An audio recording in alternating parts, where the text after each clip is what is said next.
Okay, Tib, here we come in the podcast, and we have to talk about David Ayres. Is that how you pronounce his name? I believe it's Ayres. Ayres, okay. I mean, here's a guy, 42 years old, drove the Zamboni, maintenance guy, and he comes in there. I mean, I watched that game. Well, we watched it. We have to talk about the fight after. But I watched that game, and they had 5 guys back. And if you look at the 5th and 6th goals, I watched them very closely. They tried to put the puck up the middle, and that's a killer. And it was funny when you're watching the game when Mrazek went down. It was kind of funny that the Carolina players were kind of laughing a little bit not when he was hurt, but when the goalie came in. But you could see Brindamore because that was a big game for them. Oh, they had to. Yeah, when you were saying that they dumped the puck in more than any other club. Yep, they said that they dumped the puck in 53% of, I don't know how they get the stat, but they said 53% of the time they dump the puck in, and they get the most goals on the forecheck. Well, they're doing pretty good. I have to, and they're like jerks after, but they do pretty good when the game's on. But it was like they won the Stanley Cup after that. You jumping on the goalie and then in the dressing room. Yeah, that was really. In the dressing room, usually those are fake, and I don't care what anybody says. They're fake. The guy is never the same, talks the same. They have it in between. That was real emotion, and when he walked in the room, good camera work and everything in there, Hockey Night in Canada, and they just went nuts. You see the stuff flying? And yeah, they got beer, and they were showering them with beer and stuff. Yeah, it was unbelievable. And what a talk about a once in a lifetime experience, unbelievable. And they won, and they actually won that game. Everybody's on the Leafs. They played pretty good. It was tough playing a team that had 5 guys back all the time, and the 5th and 6th goal killed them. I think they would have won the game if they hadn't gone up the middle. And then after that, I said, what are we doing? I mean, this is, I just couldn't believe it. I'm watching, and good for him, good for David. And he'll never forget, and I'll tell you one thing, the Leafs will never forget a game like that. No, I can't believe it. I had that happen to me. We had it, all my experience, we had it happen once. And it was against Buffalo, and they had an assistant trainer, and his name was Porky. I know that sounds too good. So you were playing in Rochester? Playing in Rochester, and we had a powerful club. We won the championship that year. And but everybody was so anxious to get a shot at them. They were missing, going over the net, and they lost the game. Buffalo lost the game, but we should have got a ton on them. But another time, when I was a rookie, I was in Hershey, and Scotty Alexander, the trainer, told me that the year before, we never had a backup back then. We never had a backup. I know that's hard to believe. We never had a backup. How'd you practice? I don't know. And I think of it now. I don't know. We never had a backup. I can't think of how we practiced again. But I know we never had a backup. Oh, yeah, Scotty went in. So the trainer went in. Yeah, trainer went in. He was like the trainer. And then he'd leave early right after. And it was really something. So anyhow, Scotty went in, and in Buffalo, he was telling me, and the knob of his stick, he put it in, and it went through the netting. And he's trying to get it out, and the fans are giving him a hard time. He looks up and hears them. Sam Batillo coming in, one of the greatest scorers in the American Hockey League. He's coming in on him. They lost the game. But, that when I look back on that, I remember in Florida that Lalonga was hurt, and he was in the dressing room, and then the other guy got hurt too, and Lalonga come out and finished the game even though he was hurt. I will make a prediction. The general managers this week are having a meeting. They will have a young guy, 31, that can play. They'll have him in the dressing room ready to go. They will never, ever have a 42-year-old guy. David, I'm not knocking you or anything, but they'll never have a 42-year-old guy, a maintenance guy, a Zamboni driver that plays, that pick up hockey. They'll have a guy that can play, and he'll play for either team. But he'll be ready to go, because that is really rinky-dink. That's like if your both quarterbacks got hurt, you picked up a guy out of the crowd. I mean, this is Major League Hockey, and from now on, I predict they'll come out of that meeting. You'll have to have a guy ready to go if a guy gets hurt and he can play for either side. So you want like somebody who's played, junior A junior A and whatever, yeah. But that's what'll come out of that. But I tell you one thing, that was a great thing. Now, Tim, let's talk about the fight. Before we go with that, Cindy, I just want to say, Cindy, David Ayres and I have something in common, that we both had kidney transplants. Of course, we have Cindy with us here, and Cindy, she's going to tell about they're having a great thing with the Western Hockey League. Boy, they've really got behind it and really done a great job. Cindy's done it with the Kidney Foundation, done a great job. And tell us about Western Hockey League, how great they are, and I love those guys in the Western Hockey League. Well, they have a campaign going on right now. As you know, this is their third year in a row for promoting kidney transplants and raising funds for the Kidney Foundation of Canada. And what they do is all the teams in the WHL, they have your suit-inspired hockey sweaters on. And the players wear them during the game, and then they all sign them, and then they're up for auction. And you can't believe some of the money they get for these one-of-a-kind hockey sweaters. Well, if they get that pipeline in, they'll get a lot more money. Well, there was one time last year that there was a in one game, I think it was Medicine Hat or Regina, they raised $50,000 on the auction for those hockey sweaters. And I hear now they have a special hockey sweater that has your name on the back. And I don't know whether that's good or not. Well, I'll tell you, there was two of them at the game, and each one of them got $2,000 for the winning bid. Smokes. All right. And so they raise, and the awareness is just as important as raising money for the Kidney Foundation. But Remax, they come back every year as a sponsor, and each game they give away 1,000 free bobbleheads. So it's really a great campaign. The WHL has really stepped up. Well, I have to speak of Logan Brule. What a kid he has. He's an inspiration. He was in that car accident, and I think 6 people. I think you were telling me 6 people are alive today because of Logan Brule.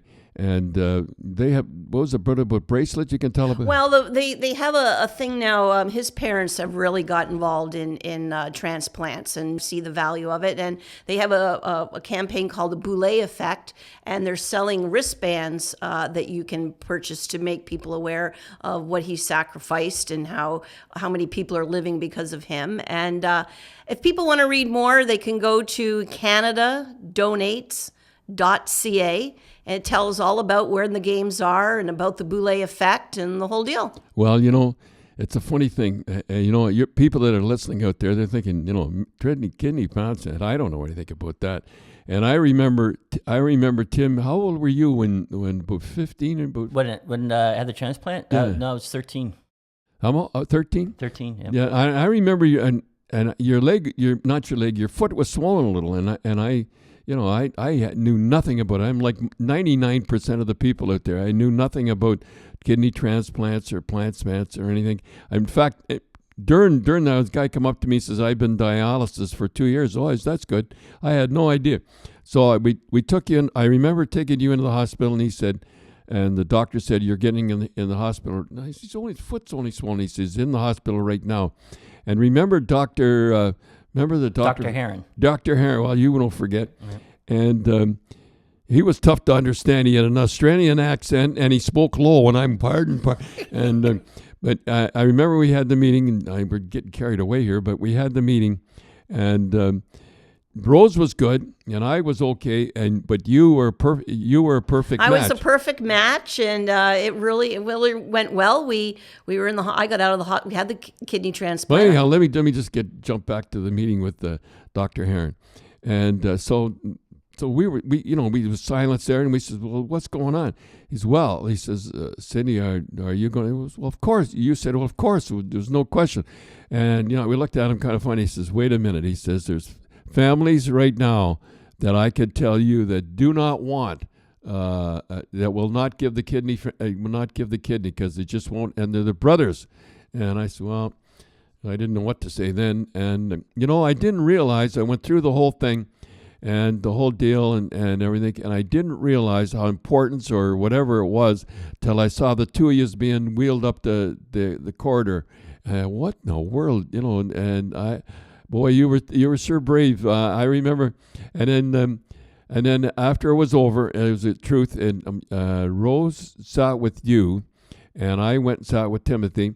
And as God is my judge, and they had a drip. There was stuff dripping in, water, I guess, dripping in. And I could see Tim was as white as a ghost before, and I could see the color by the minute come back from, and it was unbelievable. And boy, that was really something. And you went, and your mother kept asking you all the time to go for a walk. Now, tell a story about that. So I was in this was like, we had to go in before. I had to go in before to do some tests and everything like that. So I was in for a while. And Mom would say, go for a walk, get out of the room and go for a walk in the hospital room at the Massachusetts General. And I was like... That was a great hospital, too. Great hospital, great people there. Great cafeteria. John, yeah. Yeah, well, just to get off on a tangent, we went into the room where John Wayne, he had a valve in his heart. Pig valve. Oh, yeah? Yeah. And you should see his room, the room he had. It was as big as a suite in a hotel, and it had a fireplace, and it was all kind of like oak, and looked over the Charles River. It was just like a. And we only missed him by a week. Yeah, we could have met but him. And everybody loved him. And when he left, did y'all give watches or something? Yeah, something like that. They said he was just great. So I was 15 or 13, and you're a little depressed. Red Sox were big. And the Red Sox were there, and this was, the Red Sox were always battling the Yankees, and Mom's going, go for a walk. I said, I don't want to go for a walk, Mom. So one day, I said, okay, fine. I've been in the hospital for 2 weeks. I'm going to go for a walk. So I went downstairs, I went for a walk, and I came back, and a bunch of the Boston Red Sox came in. Johnny Pesky, Dwight Evans, and I forget who. I think it was Don Zimmer was the... Don Zimmer was there. Third base coach. And you had a bat there, Carl Yastrzemski gave me a bat and all that, and I left my room once, and that was when the Red Sox came. And they were probably just as happy, hey? Yeah. Well, I think Dwight Evans' son. Yeah, he came back. Yeah, his Dewey, son, I think they call him. Dewey, yeah, his son was in the hospital too at the time. But it goes to show you people that if you're needing a transplant, you think it's the end of the world. You look at him. He went and won a. And all the players, all the Boston Bruin players, unbeknownst to me, till a couple of years later, they all showed up. And down there, you have to give blood. It's not like here. I don't know. Well, what happened was in the States at that time, you were charged for the amount of blood that you used during the operation, unless people donate blood in your name.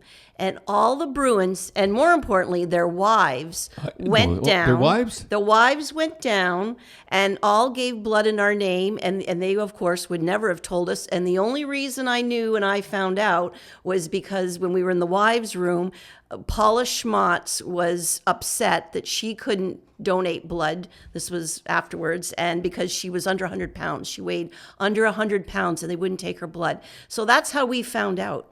And it's a lot different, Canadians in their socialized medicine. I never understand people that don't give blood. I used to give blood all the time until they told me I couldn't give it anymore. But I used to give blood all the time, and I used to think the people, where do you think the blood's coming from? What do you think? Where do you think all these organs come from in the kidneys that people don't sign their donor card? Yeah. And you get a kidney transplant. There's a list. You're on the list. It can happen to you, boy, because like I was the Boston Bruins coach. I was, flying along. I didn't know anything about it, but I found out and it can happen to anybody. And I remember we went on, and I was a coward. I was an absolute coward. I really was. I remember your mother. I remember this. We were taking Tim to the dialysis. What was it? Once a week? No, every other day. And so we went. We drive in from North Andover, and one day we're driving back, and Rose said, "That's it. One of us are given a kidney." And I didn't understand anything about it. She says, "We're having a meeting with Dr. Heron tomorrow," and I'm like everybody else that's listening, most of the people listening. And we had a meeting. That's a meeting. And she says that she says if 13-year-old boys shouldn't have to go in and do this twice a day. And I never forgot that. And you were a match, and God was great. And, that's for sure. I owe a lot to Cindy. Yeah, we sure do. Okay, that's enough of that. Let's talk about while we were watching the prelims last night. They were brutal last night in the fight last night. Yes, we saw the Tyson Fury Wilder rematch was on, and that was a good. It was a good fight. And the thing that you couldn't get over it was if you don't watch the boxing, how big those guys were. 6'9". How much? 273 pounds. And he was in good shape. He was in better shape than he was the first fight. Yeah. And the other guy, what was the other guy's name? Wilder. Yeah. And you said, he looks worn out in the third round. But what happened was this big guy would grab him and wrestle with him. But it was a good fight, though. Yeah. So Wilder won. The corner stopped it, which you don't see too often now in boxing. Well, let me tell you what happened there. I noticed that this older guy was there with a beard. It was the second. And he was very calm and everything that. He was in Wilder's corner. Wilder's corner. And what happened was the sixth. What did he stop him in? I think the seventh. In the sixth round, a new guy had come in, or the seventh round started. A new young guy had come in. I think that the older guy, because there was blood coming out of his ear, you couldn't see the blood. I've never seen that before. In boxing before. That sounds painful. Well, it wasn't a cut; it was from inside. Inside his ear, they think he popped an eardrum. It was like so. The older guy wanted to stop the fight. Then there's no doubt in my mind. And the young guy get in there and come on, we got to keep going. And during the seventh round, I said, Tim, he's stopping it. He's stopping it. The ref, and the guy was pretty. He was in the corner. He wasn't getting beat up too bad. But he was getting whacked, but he wasn't getting whacked. And all of a sudden, the referee stepped in and stopped it, and he pointed. And what the heck's he pointing at? He's pointing at the second. The older guy that they didn't listen to threw in the towel. I hadn't seen that in a long time. So they really do throw in the towel. That's not a metaphor. That's a real deal. He threw in the towel, yeah. and Wilder was really upset. He said, why did my corner throw in the towel? He says, I'm a champion. I want to go out on my shield. He says, I want to be not. He said, if I'm going to go out, I want to go out my shield. Remember he said that? Yeah, he said that a couple of times. Yeah, he was really, really upset with his corner, but the guy loved the guy so much he threw it in. But it was fantastic. First of all, what's the big guy's name again? He's Tyson Fury. He's from Tyson Fury. He calls himself the Gypsy King. So I guess he has lineage that he's like an Irish gypsy or something like that. It was really funny. He come in like an Egyptian king. He had a big thing on, a big robe on, and he had four guys carrying him like that. And he come in to Patsy Cline crazy. I mean, you think it'd be a... Yeah, they always have like rap or some heavy metal. Yeah. I'm going to kill you. Crazy by Patsy Cline. You're thinking the whole audience was silent, thinking maybe that's what he wanted, silence. Well, he got it, and he come in the ring, and he had the crown on, and the wrestling's got nothing on these guys. No. Then Wilder came in. He had a full mask on with a crown, and he looked tough. Oh, and he's big. Scary. He's like 6'7" or something like that. Yeah. And he had a full mask, and the eyes lit up red as he walked in. And wrestling has nothing. He had skulls on his shoulder, like shoulder pads with skulls on them. them. We were all excited before the fight even started. So this sounds more like the WWF. WWE they call it. Yeah. And then they introduced a guy, and he's an English guy, and they were going to sing "God Save the Queen." He says, and he was really cocky guy. He said, "Hey, there's a lot of Brits out here, eh?" And half the crowd cheered. Yeah. They were all Brits. They come over from it, and then the other guy came in. Boy, they really did it. They did it upright. And then he won. Tyson Fury won. And he grabbed the mic from the guy that's interviewing him, and he started singing American Pie, like 3 choruses of it. I'm thinking that's about an 8-minute song. He sang an Irish song before. That's a long song. Yeah, but he sang an Irish song before. I don't know what he was singing before, and the Brits all and the Irish guys all joined in, and then he sang American Pie. He knows where his bread is buttered. Well, I don't know, and no, he So they were the Fury. I mean, he was gracious in victory, and the other guy was humble in defeat. He says, the better man won. It was nice to see. Yeah, that. it was good, but it was a brutal fight though. Just brutal. I mean, it was brutal. They were. It was. Well, we should tell some Boston. Oh, yeah, later I'll tell some story. Well, yeah. Marvin Hagler was always my favorite. I just loved Marvin Hagler. You had to call him Marvelous. And he used to be with the Bruins all the time. He used to come in, not a lot, but he'd come in my dressing room. And when they shake hands, they only touch the front. They don't want you, some jerk off, grabbing your hand and crushing it. He just touches like that. And so, first of all, we should tell the first fight I took you to. Tell that one. This is funny. So we went. Or I think it's funny. So I was probably about 10 or 11. So Dad says, you want to go down and see some fights at the Boston. So we went to the Boston Gardens, the old Boston Gardens. Yeah, and it was built for boxing. Right. But that's what it was originally built for. And that's why when we sat up high, and you're almost right over the ring. And that's why it was great to watch hockey, because you're almost right over the ice. You're not looking at some back of someone's head nowadays. Now what they do now is they build them for basketball and hockey, and the slope isn't the same, although a few of them are. Go ahead. So we go, and so the prelim comes on, and there's two Irish guys get in the ring, and boy, they were a little heavy. They were a little heavy, and we'll say they're heavy. Yeah, and they just went toe to toe. It was like Rock'em Sock'em Robots. They just stood in the middle of the ring, and crowd was going nuts. It was. They were just bloody pulp by the time they were done. They loved it. So then the main event came on. Yeah. And they're two.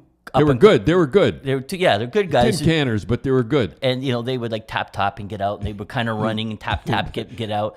And they were really like after 3 rounds, it was a pretty boring fight.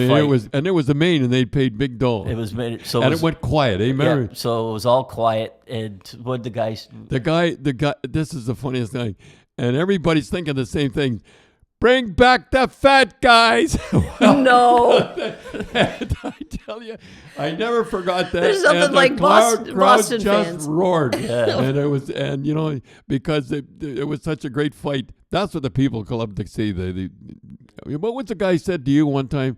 The guys got knocked out in the first round. Yeah, like I'm a big boxing fan. I've been to Las Vegas to see quite a few fights, and I went down to see Evander Holyfield fight Buster Douglas. Buster Douglas just beat Mike Tyson, right? Yeah. So he went down, but he was not in shape. Buster Douglas, and he came in. So he said, and I think it lasted. That's what Mike Tyson thought he would be like. Right, and he came in. So I think it lasted 43 seconds or something like that. He knocked him out. So, you're kind of disappointed. And like I go to all the prelims, and you fly down to Vegas, so I sat there and I was playing blackjack after, and I wasn't too happy, and the guy goes, "Did you go see the fight?" And I go, "Yeah." And he goes, "How long it last?" I said, I think it was less than a minute. And he says, "You'd rather see a guy get knocked out in a minute than 12 rounds of guys running." That's for sure. And I go, "Yeah, I guess." Well, we saw it last night, one of the prelims. Yeah, the prelims terrible. They and they say the fight's going to start at 10. The fight's at 10. What time does it start? About 12 o'clock. Yeah, about 10 after 12 it started. Jeez, he's sitting there waiting, and by that time I've had about 3 or 4 beers. And, do you remember the first fight you took me to? No.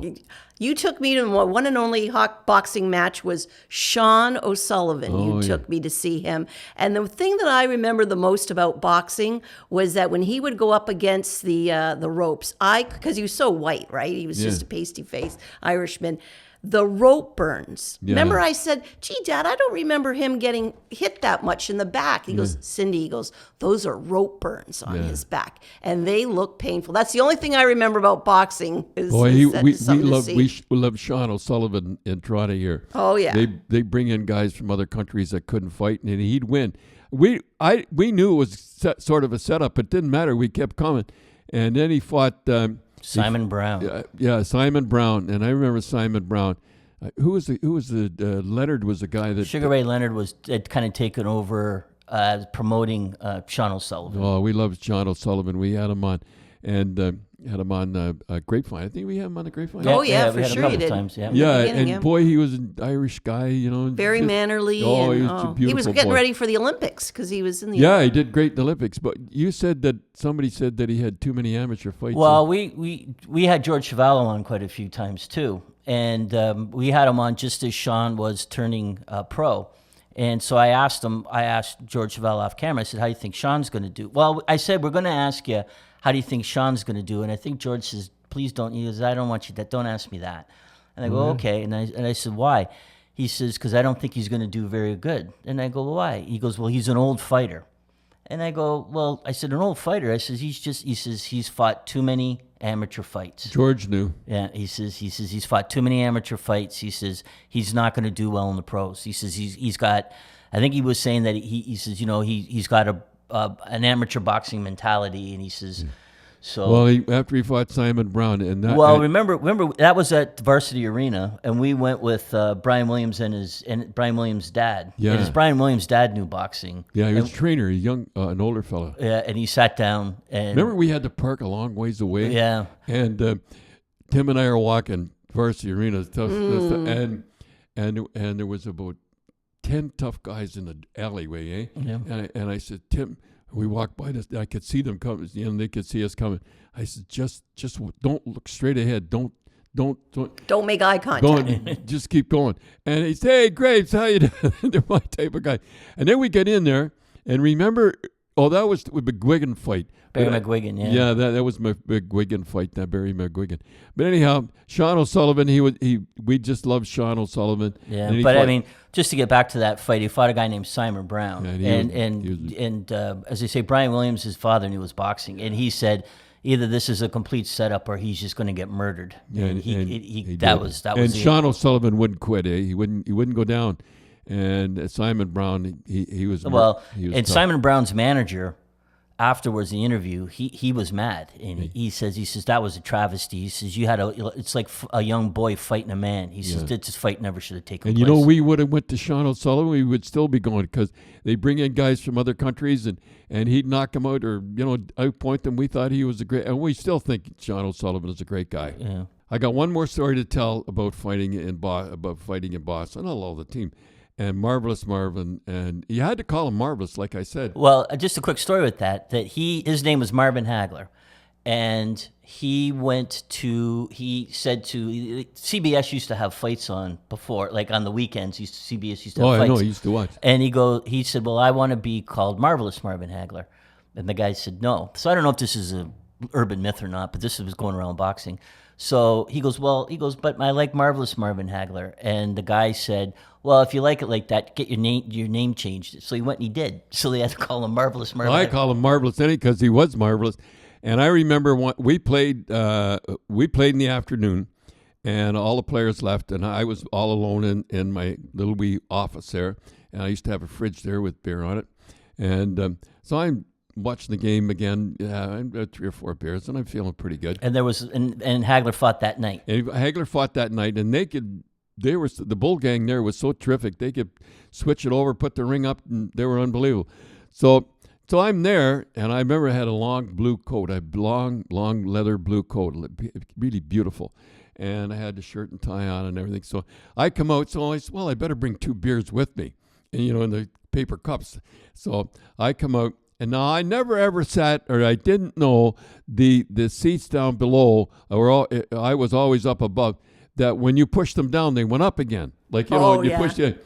So everybody's got see me coming out with the beers. No. So I pushed the seat down, with my knee. Yeah, with my knee. And I went to sit down. I went right to the floor. Oh. And everybody cheered. And I got up, and when I hold the 2 beers up like that, and everybody cheered. Didn't spill a drop. And he fought a guy named Finnegan, Jim Finnegan. And he would naturally, Boston, he's a favorite, and Marvelous and every time he'd fight him, as Finnegan go down, he'd hold him and let him come back up. And then he'd fight him some more and cut him up, cut him for 52 stitches. And then he finally knocked him out about the 4th round. So I see Marvelous after, and I was honored to talk to him, and I guess he liked talking to the Boston Bruin coach anyhow. So I said, Marvelous, I said, why did you carry this guy? Every time he went to go down, you'd hold him and let him come up. And you know what he said to me? Is I like to see him suffer. Can I tell one more boxing story? Okay, go ahead. So you were invited to go down, and I think it was the Golden Gloves. They're having the Golden Gloves in Boston, which is amateur, like looking for the amateur champ, and that's the step to go up to the Olympics. So they said, Don, would you come down and be introduced at the ring? And so Dad goes, oh, okay. So you go and you're getting ready. And I remember Mom there, and you had a white cotton sweater coat. Sweater coat and a nice white shirt and tie. So Mom was smart enough to say, what are you wearing that for? You get Because Mom is a practical person. right. So Dad goes, why? She says, well, Boston Garden. She didn't. She's just, it's kind of going down, and why are you wearing white? You're going to get dirty. No, I'm going to wear white. So they introduced you into the ring. And little did you know that then you sat ringside. Yeah, they said, well, sit here. You can sit here. So when you came home, tell what happened. I was all speckled blood all over my chest. I didn't know whether to throw it away or not because it was no good. Because blood on cotton or whatever it was, and I knew it was done. And boy, did I get it there because, I didn't have much money. It looked like it was a polka dot. It went from pure white to polka dot red. And I couldn't take off the big because my would have got on my shirt. Remember the suit you wore on Hockey Night in Canada that had all the blood splatters on it? Oh, do you remember that one?